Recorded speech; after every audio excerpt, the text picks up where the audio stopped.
Hello! Trouxe alguém para uma participação especial. Oi, eu, galera! Olha, ele sempre tá aparecendo nos meus resumos, então eu tenho que trazer ele, né? Oh, meu Deus do céu! É meu filhinho! Olha pra cara dele, gente. Ele é muito lindo! Muito lindo, mamãe! E gordinho, olha, olha. Eita, meu Deus do céu! E essa pança? Mas vamos lá, né? Tá. Deixa eu abrir pra esse gato, senão ele se revolta. Sai.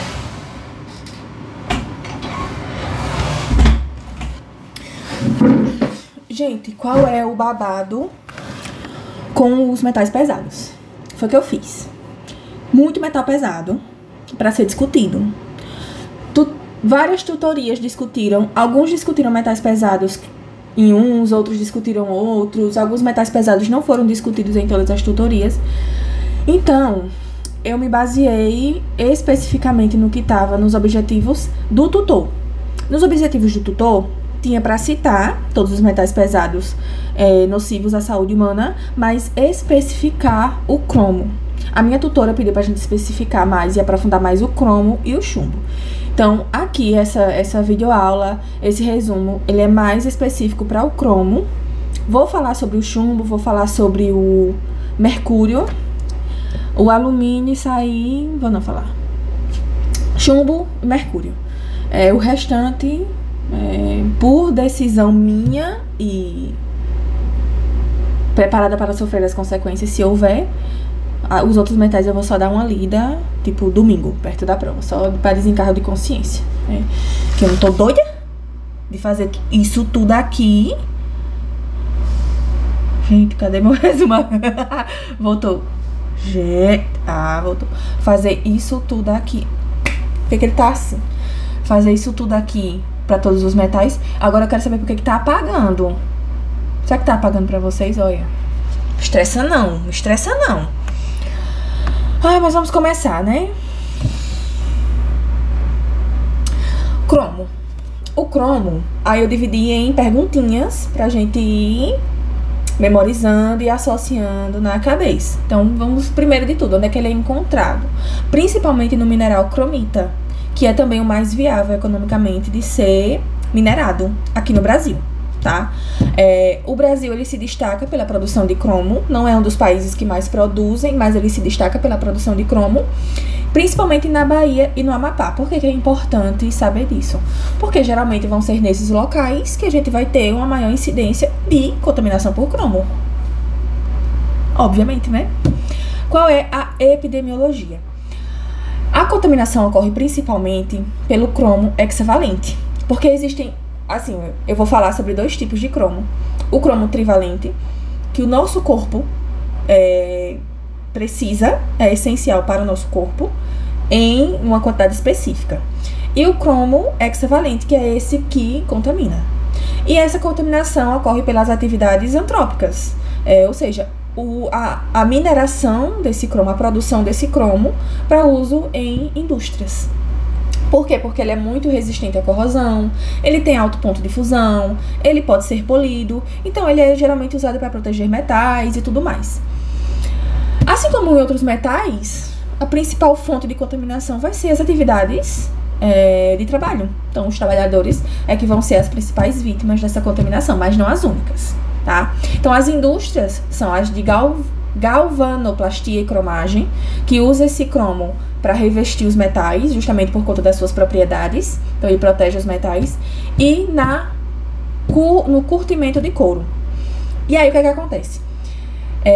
Essas indústrias, se elas não tiverem um tratamento adequado, se elas não dispensarem de forma adequada os seus resíduos, elas vão contaminar muito a água. Então, a gente vai ver aqui já na outra pergunta, como que o ser humano pode ficar exposto a essa contaminação. Primeira forma, e a mais comum, é a exposição ocupacional. A principal via de contaminação é a inalatória. Então, geralmente, o trabalhador, ele inala esse cromo. Dérmica também, por meio da poeira, pode ter contato com a pele, e uma ingestão acidental. Então, eu tô ali manobrando o cromo, não higienizo as minhas mãos direitos, vou fumar um cigarro, vou comer alguma coisa, eu posso ter essa ingestão acidental. E também pela exposição ambiental. Lembra que eu falei que a indústria ela pode dispensar esse cromo de forma inadequada e aí pode poluir rios, pode poluir água, rios e água, pode poluir o solo. Há alimentos que são irrigados por essa água contaminada com cromo, podem ser. Essa exposição ambiental ela é menos comum, mas ainda existe. Mas a mais comum mesmo é a exposição ocupacional e a inalação, que a gente vai até ver como isso reflete nos sintomas. Dentro do meu estudo, o que foi que eu percebi de característica marcante do cromo? Porque eu acho muito importante sempre a gente ter um diferencial para saber exatamente qual metal pode ser. A gente faz a anamnese, vê onde o cara trabalha, mas às vezes a indústria pode lidar com mais de um metal, e aí como é que eu vou saber? Então, pelo menos assim, pra mim uma característica marcante do cromo é que ele é um dos metais pesados com mais potencial corrosivo e irritante para a pele. Então, ele tem a capacidade de fazer lesões e feridas muito severas no corpo. Tanto pele quanto tipo mucosas. E aí, vamos lá. O que o cromo faz especificamente dentro do corpo? E aí a gente vai ver toda a fisiologia. E entendendo a fisiologia, a gente vai entender os sintomas e as complicações da contaminação crônica pelo cromo. Então, vamos lá. Aí, eu falei pra vocês, né, que o cromo hexavalente é a principal fonte de contaminação e o trivalente em baixa quantidade é essencial para o nosso corpo. Mas vamos entender as etapas. Primeiro, o cromo entra no nosso corpo, dependendo da via. A principal via é inalatória. Então, ele entra nos nossos pulmões e por ele ser extremamente oxidante, ele vai entrar facilmente nas nossas células. E por que ele entra facilmente nas nossas células? Porque nós temos transportadores de nutrientes essenciais que também são muito oxidantes. Oxidantes é aquela substância que é capaz de arrancar elétrons de outras. Então, ela é meio que uma ladrona. Então, nós temos transportadores de nutrientes que são muito oxidantes. Então, a célula, ela meio que deixa o cromo entrar porque acha que ela é um transportador de nutrientes. Então, o cromo engana a célula. O cromo é bem filho da mãe. Nossa, essa franja minha tá uma bosta. Então, ele entra na célula. Pensamento intrusivo. Ele entra na célula, extremamente oxidante. Ok, dentro da célula, o que acontece? O cromo, que é o cromo hexavalente. Quando eu falar cromo, eu tô falando do cromo hexavalente. Ele vai encontrar um ambiente muito rico em substâncias que ele pode roubar. Lembra que ele é ladrão? Ele vai, roubar, me dá um pedaço. Nisso que ele vai roubar esses elétrons, ele vai ser reduzido para a forma essencial do corpo, que é a forma trivalente. Então, esse cromo entra na minha célula, vai trabalhar ali, fazendo seus roubos, e vai ser reduzido para a forma trivalente. Só que aí essa redução, ela não é limpa, ela não é legal, ela não é bacana, ela não é coraçõezinhos. Ela é uma redução que vai deixar muito lixo na célula, vamos dizer assim. E esse lixo são os radicais livres. Os radicais livres é aquela substância que teve o seu elétron roubado.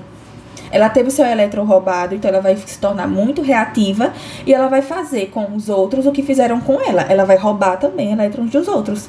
E aí sai roubando, e cada vez que o que é roubado vira um radical livre, e aí você sai roubando de todas as células, e aí você lasca com tudo, né? Obviamente.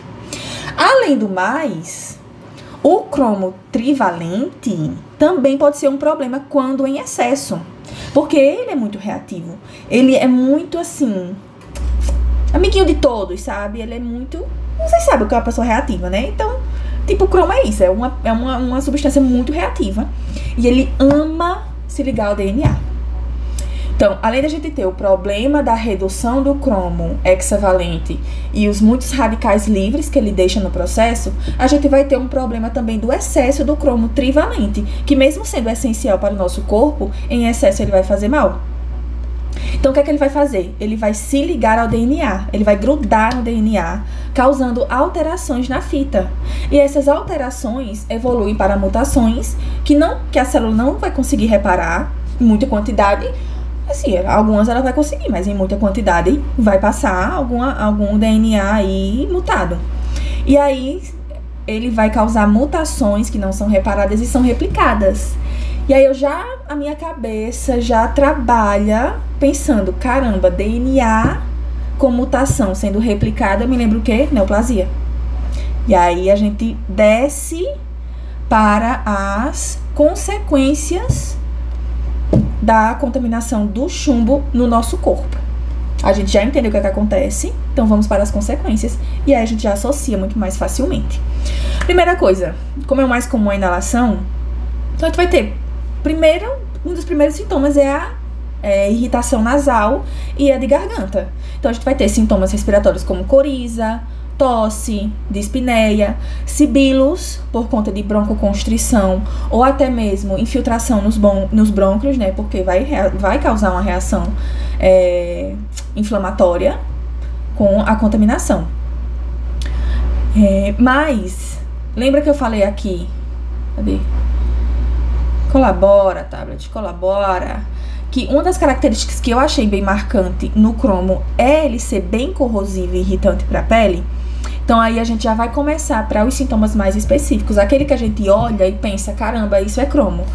Que é, primeiramente, úlceras no septo nasal. Lembra que a gente tá falando de inalação. Úlceras no septo nasal. Começa com aquela feridinha que não vai sarar de jeito nenhum. E aí a gente pula para eu quero destacar esse aqui. Para o sintoma extremamente específico da contaminação por cromo, que é a perfuração do septo nasal. Então, eu vou ter ali aquela inalação crônica, e aí vai formando, como ele é corrosivo, vai formando uma úlcera, essa úlcera nunca sara, evolui para uma necrose e acaba perfurando o septo nasal. É uma característica, tá? Mas a gente também não pode esquecer do efeito mais grave, que é o câncer de pulmão. Lembra que eu falei ali a consequência de ter muito radical livre e também muito cromo trivalente?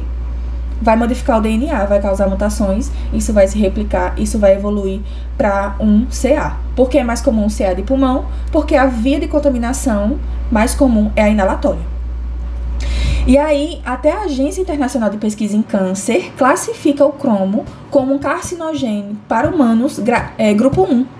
E quando essa agência classifica algo como potencialmente não, como carcinogênico para humanos e coloca no grupo 1, significa que existem evidências específicas que comprovam que sim, o cromo ou a determinada substância, ela é cancerígena, ela causa câncer, tá? Tem também na pele, a gente vai ver muita dermatite, muitas ulcerações, eu vou falar mais um pouquinho sobre isso. E com a ingestão acidental ou contaminação, dano hepático e danos aos rins, pode ser até não contaminação no geral, mas a ingestão pode causar dano hepático, dano aos rins e aqueles sintomas clássicos de intoxicação, náuseas, vômitos, diarreias, mas esse aqui vai ter queimação, vai ter corrosão e vai ter digeusia, alteração no paladar. E adivinha o que a pessoa vai sentir? Gosto de quê? De metal. Obviamente, né? E o tratamento? Não existe um antídoto específico para o cromo, como existe para o chumbo, que são os quelantes, né? O EDTA, o DMSA, que são substâncias que conseguem se ligar a esses metais que estão dentro do nosso corpo e formar um complexo solúvel em água, e aí a gente consegue eliminar. Então, para o cromo, não tem um de primeira linha. Ainda o EDTA, o DMSA pode ser usado em alguns casos de intoxicação, mas assim, é uma coisa muito específica, mas no geral não tem. Então o tratamento vai ser descontaminação, aquele processo todo de tirar a roupa, lavar a pele com água corrente, enfim, que nem a gente aprendeu nos agrotóxicos, e também o suporte básico, dependendo dos sintomas. Então, se são sintomas de úlcera, se são os sintomas pulmonares, enfim, se é o CA, aí vai ter cada um o seu tratamento. E as complicações da exposição ao cromo, no geral e resumindo, CA de pulmão, a mais grave que tem, e realmente é a consequência da exposição crônica. Uma bronquite crônica também, ulcerações no trato respiratório, também pode ser no TGI também, se for ingestão. É porque assim, eu foquei na inalação, que é o mais, né, preeminente. E danos ao fígado e aos rins, e úlceras de cromo, que são úlceras extremamente dolorosas, que aparecem após o manuseio de alguma coisa com cromo. Por exemplo, essa úlcera aqui, eu vi que foi um trabalhador que ele formou essa úlcera após a preparação do cimento. Tratamento já falei. Gente, esse é o cromo. Esse é o cromo. Agora a gente passa para o chumbo. O chumbo, ele é encontrado naturalmente em minerais e as principais fontes de contaminação são atividades de mineração, produção de baterias, tintas à base de chumbo e soldas. Eu gosto de... Meu Deus, a minha mãe chegou gritando. Eu acho que não dá pra ouvir, mas ela já tá gritando. Vou ter que pausar, já eu volto. Voltando, o que eu tava falando? Sim, há uma característica que já me faz pensar em chumbo é a questão da tinta, tá? Questão de tintas à base de chumbo, principalmente criança.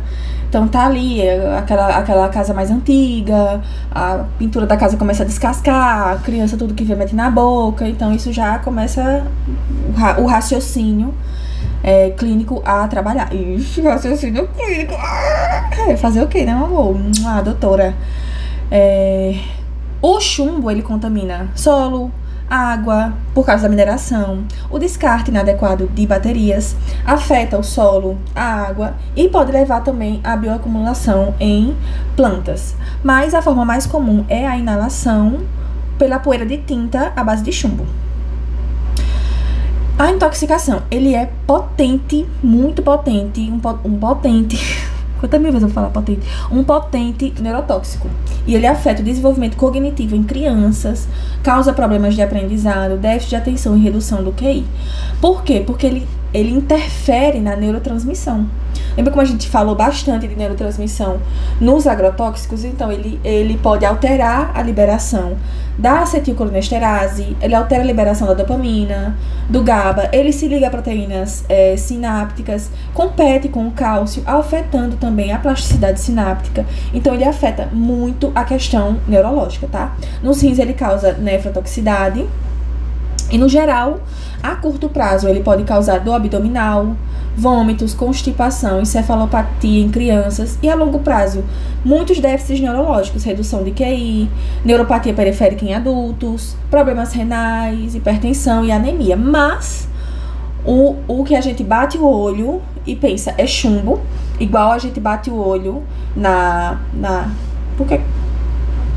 necrose do septo e pensa cromo, a gente bate o olho e pensa chumbo é aqui, no querido sinal de Burton, meu amorzinho, que caiu no osso, né? Não, no osso não, que a C1 não fez osso, a C1 fez prova oral. Osso é uma coisa, prova oral é osso.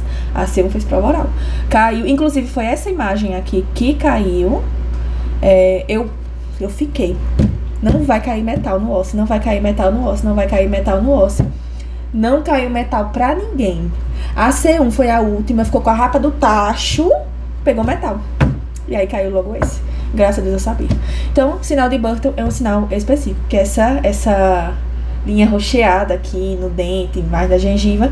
E o tratamento, aí sim, para o chumbo, a gente tem um quelante, que é o EDTA, que ele vai se ligar a esse chumbo, formar um complexo solúvel em água e eliminação.